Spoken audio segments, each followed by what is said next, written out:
Hola chers enthousiastes, aujourd'hui au micro de Et si on kiffait, je reçois Elliot Desadelphes, un danseur, organisateur de blind test de folie et cofondateur de la Maison Clinquante, que j'ai découvert il y a je crois 2 ans à peu près à une performance Drag King.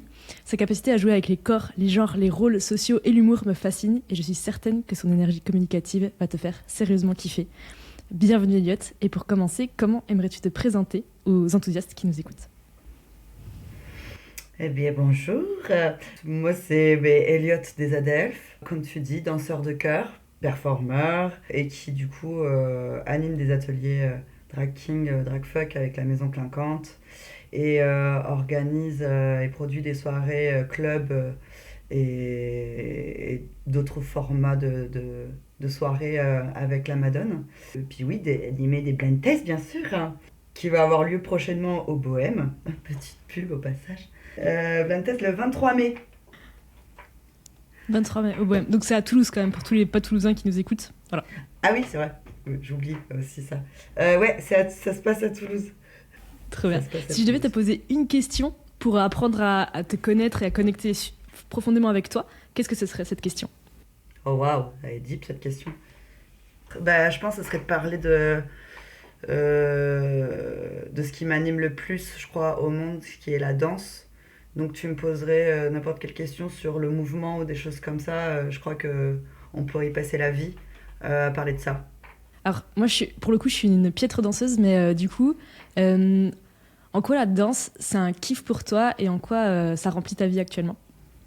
C'est un kiff pour moi parce que déjà depuis enfant, ça a été mon refuge, un exutoire.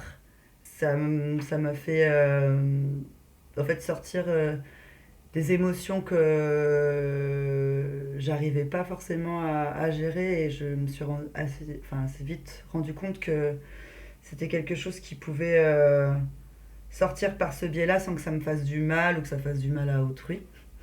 Souvent, la colère a été quelque chose qui m'a pas mal accompagnée et du coup, la danse, ça a été vraiment quelque chose qui m'a permis de la sortir sans que ce soit nocif, entre autres. Là, je parle vraiment de l'aspect d'abord un peu qui guérit, mais ça a été après plein d'autres choses. Ça a été aussi un moment enfin, un espace pour rencontrer aussi des personnes qui peuvent avoir aussi un peu la même manière de communiquer, parce que c'est aussi pour moi la danse quelque chose, enfin une manière de communiquer en tout cas, vu que je suis quand même beaucoup plus à l'aise dans le silence. C'est pour ça que l'exercice, tu vois, de parler et d'échanger comme ça, c'est vraiment un exercice pour moi, et du coup, la danse fait que je peux communiquer vraiment d'une autre manière, et je crois que c'est vraiment quand même la manière de communiquer qui me ressemble le plus et dans laquelle je me sens complètement à l'aise.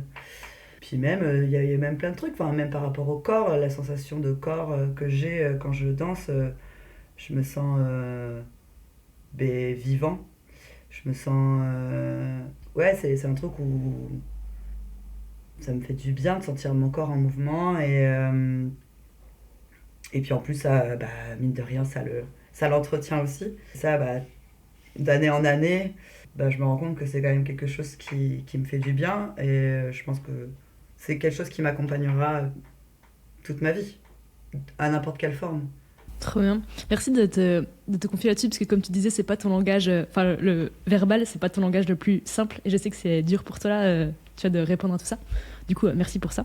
Je pense que tu as déjà un peu répondu du coup par cette réponse, mais c'est quoi pour toi une vie kiffante ? Une vie kiffante, c'est d'être entouré déjà de gens qui nous aiment pour ce qu'on est et qu'on aime évidemment en retour.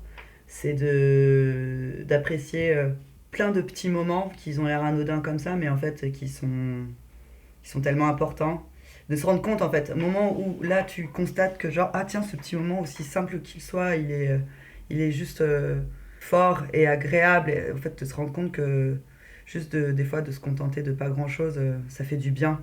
Ça permet un peu de se dire que qu'on on n'a pas besoin de beaucoup de choses en fait pour être bien, pour être heureux. Et je crois que quand j'arriverai à avoir beaucoup plus de simplicité que de complexité, Que souvent c'est moi d'ailleurs hein, des fois je me mets aussi de la complexité bien sûr, hein, sinon c'est pas drôle. Mais en tout cas quand j'aurai le plus de simplicité dans ma vie, là je pourrais dire que c'est une vie kiffante. Et elle est sur le bon chemin, donc c'est cool. Hmm. Ok, du coup, bah, tu as un peu répondu, mais est-ce que tu kiffes ta vie actuelle? En partie? Oui, non? Bah oui, après évidemment c'est nuancé, c'est pas tous les jours, c'est pas au même degré, mais, euh, mais quand je prends un recul, oui, je sais que je kiffe la vie que j'ai là, quand même. Quand même. Et c'est quoi les moments charnières de ta vie? Parce que du coup, j'entends que quand tu étais plus jeune, la colère t'a pas mal guidé et tout. C'est quoi les moments que tu pourrais citer où vraiment tu as senti des petites chicanes où, tiens, hop, un peu plus de kiff, un peu plus de kiff. Et voilà, les moments charnières. On va le faire chronologiquement. Non, c'est un peu le bordel. On va rien comprendre. Mais... là, comme ça, sans trop réfléchir, le premier souvenir qui me vient et vraiment où j'ai kiffé, et en même temps parce que je pense qu'on en parle, c'est les spectacles de danse quand j'étais enfant. J'ai vécu dans un village en Touraine euh, où il y avait donc un club de danse. Et moi, je faisais du modern jazz. Je me sentais un petit peu genre comme l'intrus dans ces cours-là parce que je sentais bien que je ressemblais pas aux autres personnes. Dans le sens où moi, j'avais l'impression d'être déguisée en fille, en fait. Enfin, il y a un peu ce truc-là. C'est un peu cette sensation-là que j'avais, genre en mode... ça me fait un peu chelou de devoir porter des trucs qui moulent parce qu'il fallait bien voir si la jambe était bien tendue, tout ça, bref, ce genre de bail.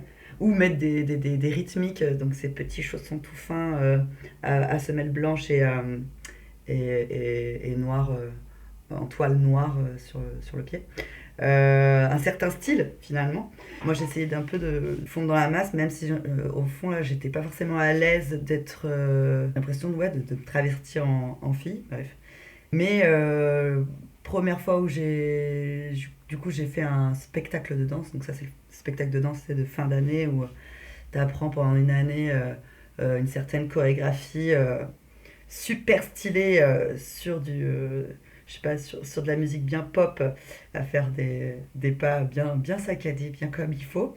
Là, c'était en fait d'être sur scène et d'être derrière un rideau et de sentir l'adrénaline avant que ça commence, d'entendre un public derrière et de savoir que dans ce public-là, tu as tes grands-parents, ta mère, tes sœurs, tes amis qui vont te voir. Là, ça a été, je crois, un des meilleures sensations que j'ai pu avoir. De sentir fier et en même temps d'avoir absolument peur. Mais du coup, des sensations voilà, qui sont dingues. Et que une fois que ça commence, là, enfin, c'est difficile à décrire parce que c'est un moment, pour le coup, pour moi, qui est de pleine conscience, d'être vraiment là et de ressentir le truc en même temps avec tous ces trucs là en fait, tu sais, de lumière, d'être sur scène, de faire certes des pas un peu nazes, mais avec du maquillage horrible et une coiffure horrible, mais parce que voilà, années 90 oblige. Mais ça, bon, voilà, c'est qu'un détail, mais c'était plus la sensation ouais, de faire un truc et d'être là et de voir qu'il y a des gens qui te regardent. Et en plus d'être avec un groupe aussi sur scène, il y avait ça aussi, où dans ce groupe-là, j'avais mon meilleur ami, enfin bref. J'ai même dansé avec ma soeur à un moment sur scène aussi, et ça, c'était des trucs qui sont forts, quoi, qui sont vraiment forts, et qu'en plus, qui sont du coup, enfin, avec des gens qui seront témoins de ça aussi. Et puis après, bah, d'être applaudi, d'avoir vécu ce moment-là, en fait, c'est ça aussi qui, à chaque fois, je trouve ça fou. Et du coup, c'est un peu, ouais, cette sensation-là, pour le coup, qui m'a profondément marqué, et je pense qu'elle était tout au long après de ma vie à maintenant, où ça fait 2 ans du coup que je fais de la scène, et où c'en est mon métier, bah de retrouver cette sensation-là, elle est dingue. elle est complètement dingue. Et je crois que je pourrais pas m'en défaire. Enfin, il y a un truc où c'est assez addictif, quoi. Je pense que je serais malheureux là si je montais pas sur scène.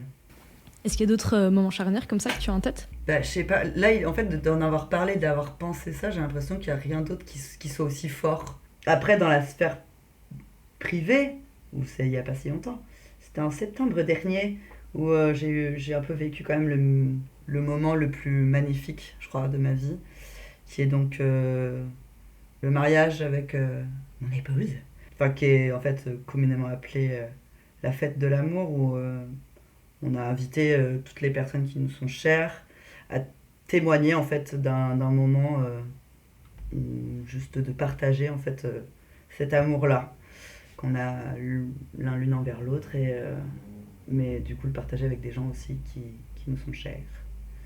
Donc ça c'est quand même un truc assez fort hein, euh, qui était très beau et qui quand même bah, même si toi c'était en septembre, c'était il y a pas si longtemps, mais c'est tout aussi c'est clairement quelque chose ouais ça m'a rempli d'amour, c'était dingue, c'est fou ce que les humains peuvent faire quand même entre eux quand c'est pour des choses aussi nobles que ça et ben encore une fois simple de s'aimer ouais qui peut vraiment changer ben un peu ta perception en fait de juste se dire bah attends quand ça va pas tu sais tu vas dans cette bulle là et en vrai ça peut soigner un peu quand même pas mal de maux.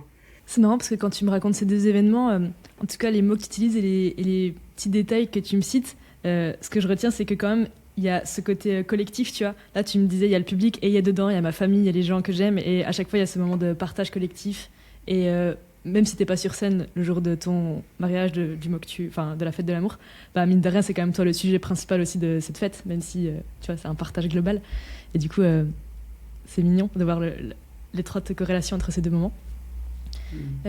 Ok. Est-ce qu'il y a des gens dont la vie t'inspire en particulier, des sortes de mentors, des gens qui t'ont guidé peut-être dans ton chemin de la danse, mais pas que? Les inspirations bah en danse j'étais hyper alors dans d'autres époques enfin il y a eu plusieurs époques où j'ai été inspirée par des personnes notamment Loïe Fuller qui est une danseuse qui a été avant-gardiste de son époque. C'était en. Oh, je suis nulle en date. Donc, c'était il y a longtemps. On n'était pas nés, c'est sûr. Du coup, enfin, sa contemporaine à l'époque, c'était Isabelle Duncan. Je sais pas si. Enfin, voilà. Elle était plus connue, on va dire, Isabelle Duncan, mais on s'en branle. Moi, c'était plus Louis Fuller, du coup. J'ai plus envie de mettre en avant ce prénom. Enfin, ce nom aussi. Qui a été qui avait révolutionné en fait la technique de la lumière sur scène où elle a utilisé des lumières pour faire un effet un peu comme d'optique, d'illusion aussi, où elle dansait du coup sur un podium où elle avait mis des projecteurs de plusieurs endroits, de plusieurs angles et en fait, et qui changeait de lumière aussi, et qui était une technique à l'époque qui était assez dangereuse et voire nocif, puisqu'elle utilisait des matériaux qui n'étaient pas encore à l'époque pas du tout adaptés, et elle s'était brûlée, je crois, la rétine, un truc comme ça, à force, enfin, des projecteurs qui étaient trop puissants. Et sur ce podium, elle dansait avec un immense tissu qu'elle tenait avec des bâtons à bout de bras, et elle dansait à virevolter avec ce tissu-là, ça s'appelle la danse serpentine. Ça a été une révolution parce que bah, on n'avait jamais vu ça auparavant.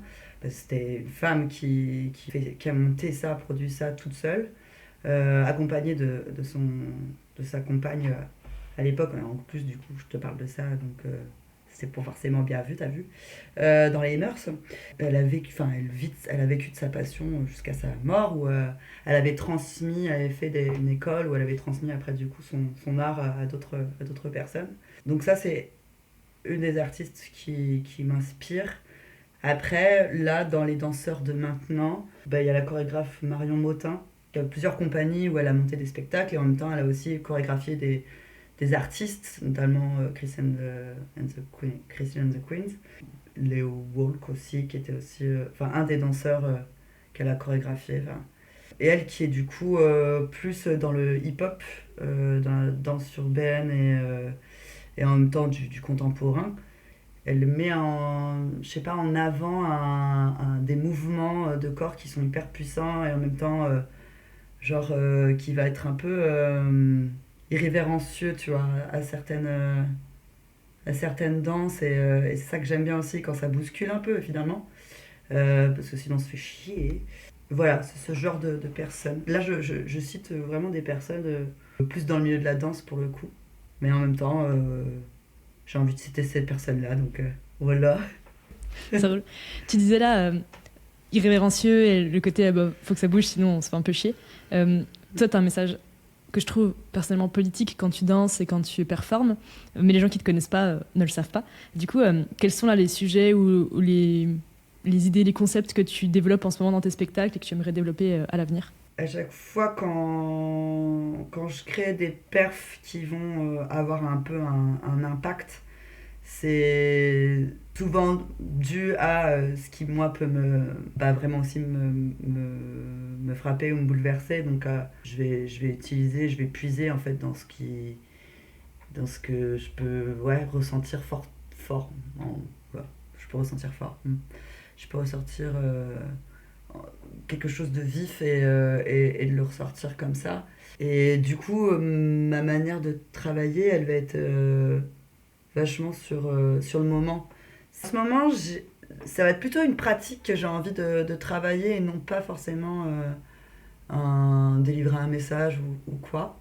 C'est assez rare que je délivre quand même Je fais rarement du figuratif parce que j'ai trop peur de m'emprisonner là-dedans et c'est quelque chose que... C'est vraiment quand il y a un truc qui est hyper marquant que j'ai vraiment... Et que voilà, pour moi, ça aurait du sens que ce soit figuratif.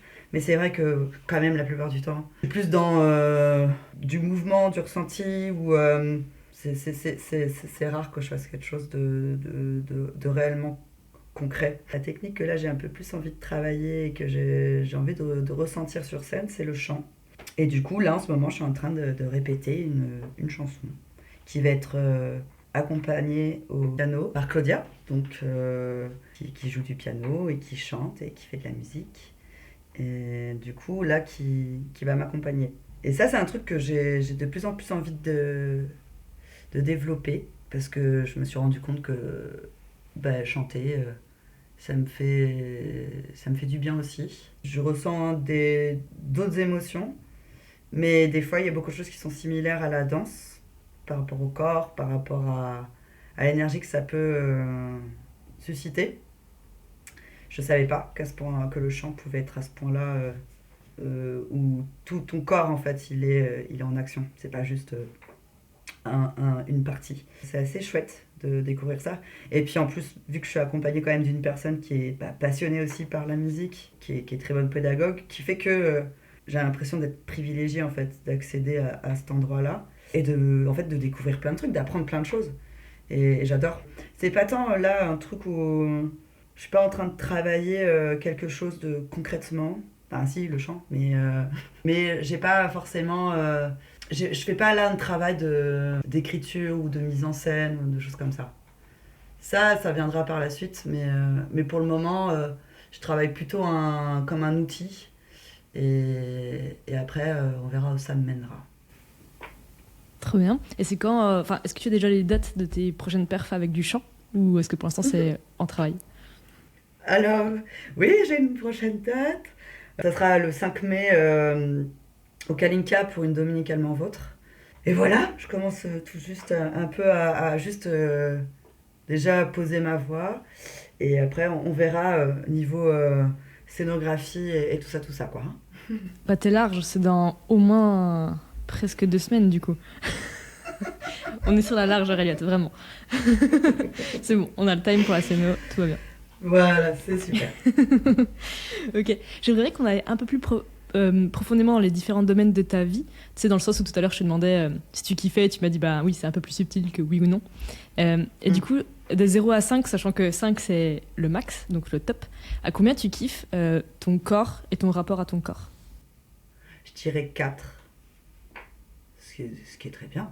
Parce que je fais en sorte d'être bien dans mon corps. Donc, du coup, comme je pratique des choses qui font que mon corps, il est quand même un peu tout le temps exposé, ou en tout cas, il est demandé. Enfin, il est demandé. Bon, en tout cas, tu lui demandes des choses, toi, en soi, donc il est... Voilà. Bah oui, il est demandé, bien sûr. Voilà. Ok, et qu'est-ce qui ferait que tu pourrais passer à 5? Ce serait soit de l'accepter entièrement, mais ça, le truc, c'est que il y a des parties de mon corps qui fait que c'est pas évident de les accepter tout le temps. Enfin ouais, l'acceptation c'est vraiment pas évident parce que ça fait poser des questions dans tous les sens. Et la solution, enfin la solution, il y en a pas qu'une, mais en fait de faire une torsoplastie. Et ça serait quelque chose où je pense que je me sentirais 100% bien dans mon corps. Mais c'est pas si simple que ça, parce que déjà il faut de l'argent. Et parce que en plus, au niveau du résultat, je veux dire, enfin, visuel, je suis extrêmement exigeant. Et ça, pour le coup, ça dépend pas de moi. Et c'est ça aussi le truc, c'est que soit je connais le travail d'un ou d'une chirurgienne qui ferait ça bien, mais en même temps, pour le moment, j'ai très peu d'exemples. Et vraiment, la raison pour laquelle c'est pas à 5, c'est je dirais que mon torse n'est pas, n'aurait pas, enfin, n'a pas l'allure que j'aimerais vraiment qu'il ait. Et en même temps, je suis sur un chemin d'acceptation, mais qui prend du temps. Hmm. Ça reboucle un petit peu, mais pas tout à fait. À combien tu kiffes ta santé physique et mentale? Deux choses complètement différentes, mais qui peuvent évidemment se rencontrer par moment. Ouf, bah, alors, santé mentale pourrait mieux faire quand même, mais en même temps, on dirait que je note, on dirait que je suis un prof. Ah, tu sais, ça dépend des jours là, hein. Mais disons, à ce moment T, là, aujourd'hui. Un peu fatigué, mais la vie en fait finalement. Mais je fais en sorte de ne pas être trop fatigué, enfin, d'avoir des moments où je peux justement euh, pouvoir un peu recharger mes batteries. Et sociale, et enfin, c'est ça. Enfin, moi pour le coup, ma santé mentale, elle est vachement en lien avec les gens finalement. Et autant pour moi, les gens, ça peut être. Quand je dis les gens, c'est hyper global, mais je veux dire, autant les gens peuvent me faire du bien, comme des fois c'est too much. Et, et, et du coup, ça me demande beaucoup d'efforts euh, d'interagir avec les gens. C'est vraiment un équilibre quoi, à trouver. Et je crois que ça va. Je suis un peu sur le chemin de me dire ok, ça va. Je me dis en fait, j'ai besoin de faire des pauses de gens pour être un bon être humain, de bonne compagnie. Et de surtout en fait continuer à aimer les gens. Donc il faut que je fasse des pauses d'humain. Et là ça va. Tu vois, je fais quelques pauses d'humain. Ou je reste avec mes humains préférés. Et ça fonctionne. Faut que il y a un peu cette sorte de recette de faire un peu genre mettre un peu de moments avec mes proches, les gens que j'ai choisis et qui m'ont choisi aussi pour le coup parce que je suis pas toute seule. Et voilà, faire des pauses après justement avec les autres êtres humains fait que ma santé mentale peut bien se porter. Euh, voilà. Et la santé physique, franchement ça va. Je dis la fatigue tout à l'heure, mais c'est une sensation qui est pas lourde, puisqu'elle n'est pas inconnue et que je connais quand même plus ou moins les secrets contre la fatigue, c'est-à-dire dormir. Ce qui fait que, enfin, pour ma part, ça fonctionne pas mal. Et le dernier plan on va dire, de tes domaines de vie qui m'intéressait, là, c'était tes relations familiales. Combien tu kiffes ça? En ce moment, ça se passe bien. Il y a certaines personnes où on apprend à se connaître et d'autres où on se laisse on a appris à se connaître et du coup, enfin, maintenant on se connaît, du coup, c'est un peu sur la suite. Et pour le coup, on connaît nos mécanismes, ce qui fait que euh, on va à l'essentiel. Et c'est assez agréable d'être du coup avec des gens finalement qu'on n'a pas choisi, mais qu'on aime par un lien. Et en même temps, du coup, comme on a appris à se connaître, ça fait que c'est pas trop déconnant. C'est pas juste aimer parce que c'est une personne qui est donc de la famille avec les guillemets, mais plutôt quelqu'un que tu as appris à connaître. Et que tu sais qui est différent de toi. Et c'est ça qui est, je trouve, enfin, beaucoup intéressant de ce regard-là. C'est ces gens-là, c'est sûr que je ne me serais pas retournée dans la rue ou que je. Enfin, c'est horrible de dire ça. Mais je veux dire, c'est c'est un peu intense retourner dans la rue. Mais de. Ouais, que j'aurais pas forcément peut-être parlé parce qu'on serait différents. Et du fait, parce que on a ce lien familial, fait que on a appris à se connaître malgré nos différences et qu'on s'accepte. Et du coup, ça fait un peu un petit truc d'espoir en disant ah, ok, c'est ce genre d'individu m'accepte tel que je suis. Et je pense qu'inversement, euh, moi, le genre d'individu que je suis accepte cette personne-là, ça fait de l'espoir quand même, hein, de se dire qu'on peut vraiment vivre avec des personnes, ensemble avec des personnes qui ne nous ressemblent pas, mais qu'on peut aimer en fait. C'est beau comme message, ça. Ok. Qu'est-ce que tu ferais pour encore plus kiffer ta vie si t'avais pas peur du regard des autres, de la critique et de ne plus être aimé? Ce serait, je crois, de tenir la main de mon amoureuse plus souvent. C'est vraiment un truc ça me chagrine un peu, ça, je trouve. De se dire que ce simple geste peut vraiment avoir dans ta journée des fois des moments un peu de stress, alors qu'à la base, c'est juste un geste affectif ou un contact qui fait qu'on est ensemble. On est ensemble dans le sens. On est connecté, quoi. Et ça, c'est la peur qui me fait. Qui m'empêche de faire ce geste. Ok. Et qu'est-ce que tu ferais pour encore plus kiffer si t'étais sûr de pas échouer? Genre vraiment là, tu lances un projet, tu fais un truc ou t'arrêtes de faire un truc et ça marche et ça te fait plus kiffer. Je kifferais avoir un lieu, genre quelque chose d'assez grand quand même, où il peut y avoir du cabaret, du club, des ateliers, un truc assez genre regroupé. En gros, pour remettre toutes mes activités dans un seul endroit, mais en même temps où on serait libre de décider ce qu'on a envie de faire et à quel moment et voilà. Enfin, ça, ce serait un truc que j'aimerais vraiment faire sans avoir toutes ces contraintes-là, ne serait-ce que financières. Trop bien. Et ce serait à Toulouse ou ce serait ailleurs?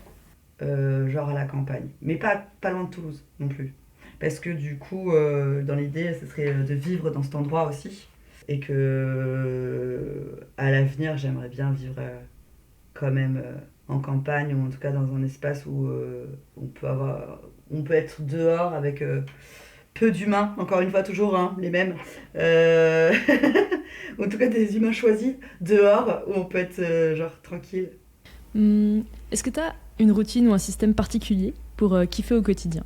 Bah, des trucs assez simples hein, en vrai, pour que ma journée déjà démarre d'une manière paisible. Je dirais, là, moi, c'est boire du café et, faire des bisous à mon chat. Enfin, mon chat humain comme mon chat animal. Mais du coup, ça, c'est vraiment le premier truc que je kiffe faire dès que j'ouvre les yeux. Après, la routine, bah, le truc, c'est que j'ai pas tant de routine. Ça change assez souvent. Mais on va dire que dans une routine lambda, d'écouter de la musique, ça c'est un truc que je kiffe. Soit découvrir des nouveaux artistes ou de juste simplement écouter de la musique.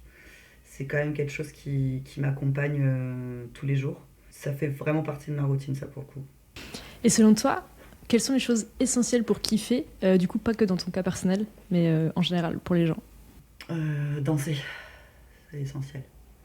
C'est essentiel. Vraiment, les gens, je crois que ils sous-estiment le pouvoir de la danse. Parce que, je sais pas, on constate. Je sais pas, même si tu dis que tu sais pas danser, entre grosses guillemets, parce qu'il n'y a pas une question de savoir danser, je crois que c'est juste se laisser aller en fait. Et la danse pour moi elle est un peu partout. C'est pas quelque chose qui est, on va dire, défini. C'est pas, ah tiens, là cette personne-là est en train de danser. Enfin, pour moi, enfin, elle est en train de danser parce que elle fait des pas de danse, tu vois, ou parce qu'il y a enfin bref, moi ça va assez loin en fait pour moi la danse. C'est un truc où pour moi je pourrais voir de la danse même dans une marche. Quelqu'un qui marche, pour moi des fois ça peut être de la danse. Mais parce que je suis perché là-dessus, mais... Du coup, quelle différence tu fais entre un mouvement et de la danse? S'il y a une différence. Parce que je crois que c'est comment je l'assimile. Un mouvement, il peut être dans une danse. Quand je vois quelqu'un danser, et qu'il y a par exemple qu'il n'y a pas de musique, je peux vraiment ressentir de la musique. Enfin, je peux m'imaginer de la musique quand je vois une personne danser. Hop la galipette. Je trouve, alors ce que j'allais dire, c'est qu'il y a forcément du mouvement dans la danse, mais il n'y a pas forcément de la danse dans un mouvement. Bah, tu vois, vu que toi c'est ton quotidien, je comprends tout à fait ce que tu veux dire, parce que comme j'étais kiné, je vois aussi ce que tu veux dire. Mais tu vois, c'est marrant, moi j'ai l'impression de l'extérieur, comme quelqu'un qui danse pas de manière professionnelle ou même pas de manière spécifiquement amatrice, j'ai l'impression que c'est l'intention, la différence. Tu vois, genre si je fais une flexion de coude de manière fonctionnelle, ça fait un mouvement, et si je le danse, je peux faire la même chose, mais rien que comme mon intention est différente, je pense que la perception de l'extérieur, elle sera différente aussi, tu vois. Ouais, de ouf. Merci, c'est hyper plus précis ce que tu viens de dire. Il y a vachement de l'interprète, du ressenti. Si pour toi tu te dis que là tu vas faire ce mouvement-là, c'est de la danse, ben c'en est, tout simplement. Il n'y a personne d'autre qui peut te dire c'est de la danse ou pas de la danse à partir du moment où c'est toi qui le définis. Fort bien. Et qu'est-ce que tu conseillerais à quelqu'un qui voudrait recommencer à kiffer, ou encore plus kiffer, son corps, son rapport à la danse, son rapport au mouvement, ou peut-être son rapport à son genre? Juste déjà se laisser tranquille avec ses barrières, pour commencer, de un. Après, de 2, ça serait bien que juste tu te prends un temps pour toi, si t'as pas envie d'être vu, de le faire seul. Et par exemple, juste soit mettre de la musique et juste écouter ce que ça peut te procurer et qu'est-ce que t'as envie de faire à ce moment-là comme mouvement et juste ouais, d'y aller quoi. De s'autoriser en fait à arrêter de se juger soi-même et juste si c'est la curiosité qui va être le moteur, d'aller juste voir en fait qu'est-ce que ça peut faire là de bouger et mettre une musique qu'on kiffe et de voir ce que ça peut faire et n'importe quelle musique bien sûr et après si genre t'as pas envie de le faire seul du coup voir qui serait chaud pour faire ça et ça du coup il n'y a pas forcément besoin d'un événement particulier, ça peut être vraiment dans ton salon tac tu mets un peu de musique et puis t'as envie de voir qu'est-ce que ça peut te faire de kiffer. Là, je parle juste de la danse, tu vois, mais en vrai, c'est tellement un élément qui peut être fédérateur comme réparateur, comme... Enfin, je crois pas qu'il y a, pour ma part, un truc négatif avec la danse. J'ai pas l'impression que quelqu'un pourrait partir en dépression parce qu'il danse, tu vois. Enfin, c'est comme tous les excès, tu vois, genre typiquement, je sais pas, il y a des danseuses classiques qui en font beaucoup, beaucoup pour se professionnaliser, qui ont des TCA à fond, enfin, tu vois. En fait, comme toute démarche, si tu vas dans certains excès ou certains bouts du prisme, ça peut être destructeur, tu vois. C'est sûr, oui, vu comme ça. Mais est-ce que c'est vraiment la danse qui fait que ça te met une pression dingue ou c'est pas plutôt le milieu, la compétition ou juste la pression qu'on met? Mais je pense pas réellement que ce soit la danse en soi. Tu vois ce que je veux dire? Ah bah oui, complètement, carrément. Je crois que c'est plus le contexte. Mais c'est dommage. Et en même temps, tu vois, toute pratique a un contexte. Alors après, c'est sûr que quand t'as 4-5 ans et que tu commences et que et tes idoles, elles ont 23 ans, elles ont l'air d'en avoir 12 et qu'elles n'ont pas leurs règles, et que, enfin, tu vois, c'est tous des contextes aussi qui font que. Après, on est d'accord, tout le monde fait pas ça. Mais tu vois, typiquement dans le milieu du hip-hop et tout ça, j'imagine qu'il y a d'autres problématiques que j'ignore, tu vois, liées à d'autres contextes sociaux aussi. Et peut-être c'est vrai que quand tu es jeune et que tu débutes dans le hip-hop, bah, tu es dans un contexte avec des gens spécifiques qui vont t'amener d'autres choses, tu vois, avec lesquelles dealer. Et... Mais comme tu dis, c'est pas la danse en elle-même le problème. Est-ce que tu aurais une ressource, que ce soit un livre, un film, un podcast, ce que tu veux, qui t'a fait kiffer récemment et qui pourrait faire kiffer nos auditeuristes? J'ai lu un livre... J'ai lu un livre. Pardon. On dirait que genre je viens de découvrir ça. Non, mais parce que j'essaie de me rappeler de l'autrice surtout. Mais le titre c'est Sauvagine. Gabrielle Filtoshiba. Oui, c'est cette autrice-là qui a fait un peu genre un triptyque où on suit plusieurs personnages. Mais Sauvagine, du coup, fait partie de ce triptyque-là où je l'ai kiffé. On parle de... Voilà, non, je vais être très nulle au résumé de ce livre. Je suis nulle en résumé, en fait. Hors sujet, tu vois ou pas toujours le point. Je préfère juste... Ouais, super, merci. Ok. Quel autre enthousiaste ou quelle autre personne tu aimerais entendre sur ce podcast? Il y en a plein. Là, pour le coup, j'ai pas qu'une personne. Je balance des noms comme ça. Ok. Alors... Bah en vrai, j'aimerais beaucoup entendre Claudia. Parce que je trouve que c'est une personne, en plus, qui est vraiment enthousiaste. Enfin, c'est marrant parce que la première personne que je pense enthousiaste, c'est Claudia. C'est vraiment une personne qui s'enthousiasme de plein de choses. Et ça fait du bien d'être entouré d'une personne enthousiaste. Ça permet de relativiser et puis de pas aller dans les méandres du pessimisme. Donc c'est assez cool. Après, je sais pas... Belladonna, mais c'est une gothique. Donc du coup, enthousiaste, je sais pas. Elle s'enthousiasme quand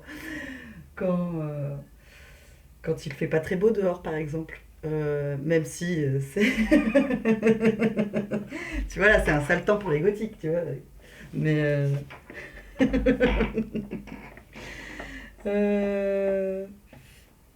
Coco BG, bien sûr, qui est pour moi une personne tellement inspirante. Ah bah tiens, j'aurais pu dire Coco BG, une personne inspirante. Qui est... Ouais. C'est un peu une personne qui est tellement riche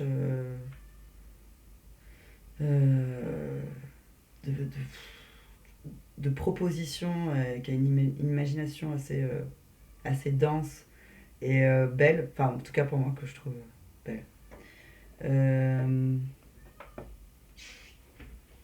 Voilà, on va s'arrêter à 3 personnes parce que sinon on n'a pas fini là. Ça roule. Tout à l'heure quand je t'ai demandé les choses essentielles pour kiffer, tu m'as dit danser. Et du coup, est-ce qu'il y a d'autres thèmes qu'on aurait zappé et que tu aurais aimé aborder au sujet du kiff? Est-ce qu'il y a d'autres choses tu vois, importantes pour toi, selon toi, pour kiffer? Avoir le cul dans l'eau. C'est vraiment... mais parce que je crois que, je sais pas, pour moi, d'être dans l'eau, c'est un kiff de ouf. Je sais pas, peut-être parce que mon signe astrologique, c'est cancer, je ne sais rien. Non, puis ça associe à tellement de choses pour moi, personnellement, de mon enfance, où j'y allais chaque été à l'océan. Et en vrai, même, il y a plein de trucs, quoi, de kiffant d'être dans l'eau. C'est un truc que vraiment, en plus, j'en parle souvent, en fait. Je me rends compte que d'être dans l'eau, c'est un truc que j'aime vraiment. Et que je serais, je crois, aussi triste de pas, si j'étais pas dans l'eau. Peut-être qu'un jour, je ferai une perf dans l'eau. Je sais pas. Bah, vu que t'as juste besoin d'avoir le cul dans l'eau, tu peux mettre juste tes fesses dans une petite piscine ou une bassine et c'est bon. Hein.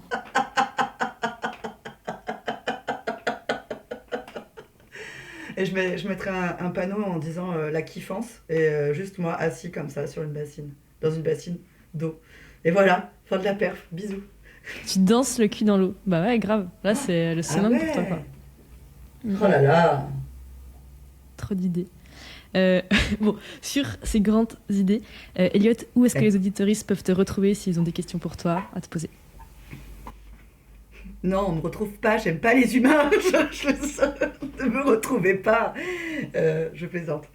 On peut me retrouver alors, dans les réseaux sociaux ou en vrai. Plutôt les réseaux sociaux, après les deux, hein. Carrément, vas-y, balance tout. Balance tout. Vous pouvez retrouver donc à mon adresse. Non, je plaisante. On peut me retrouver sur Instagram, Elliot des Adelphes, pareil pour Facebook, sur aussi les événements de la Madone et de la Maison Clinquante, et des Nubles Queer aussi, j'ai pas parlé de ça. Et après, dans la real life, on peut me retrouver, ça dépend, ça dépasse, mais par exemple à la Gougnotte, j'ai pas là de date précise, mais ça peut être en tout cas un endroit où on peut m'y voir. En train de boire une bière en terrasse, mais pas que, ça peut être aussi en drague en train de mixer, performer. Pardon, j'ai la connerie. Après, on peut me voir par moments sur la scène du Rex pour les sex appeal. Pareil, en train de mixer ou de performer. Ça, c'est des endroits qui sont un peu ponctuels. Après, suivez le vent. Suivez le vent des réseaux sociaux, c'est quand même un peu par là que je vais dire un peu où est-ce que je suis et quand et à quelle heure. Trop bien, merci beaucoup. Elliot, est-ce que tu as un mot de la fin, une dernière chose que tu aimerais dire? Danser, c'est tout. Danser et voilà. Aimez-vous. Parfait, dansez, aimez-vous, c'est très bien. Mais voilà, merde. Merci Elliot pour ces sages paroles. Et si cet épisode pourrait faire kiffer un de tes proches, tu peux lui en parler ou le partager. Le bouche-oreille, c'est le levier qui permet à ce podcast de se faire connaître et d'avoir des invités de plus en plus fous, n'est-ce pas? Merci beaucoup et à très vite. Bisous.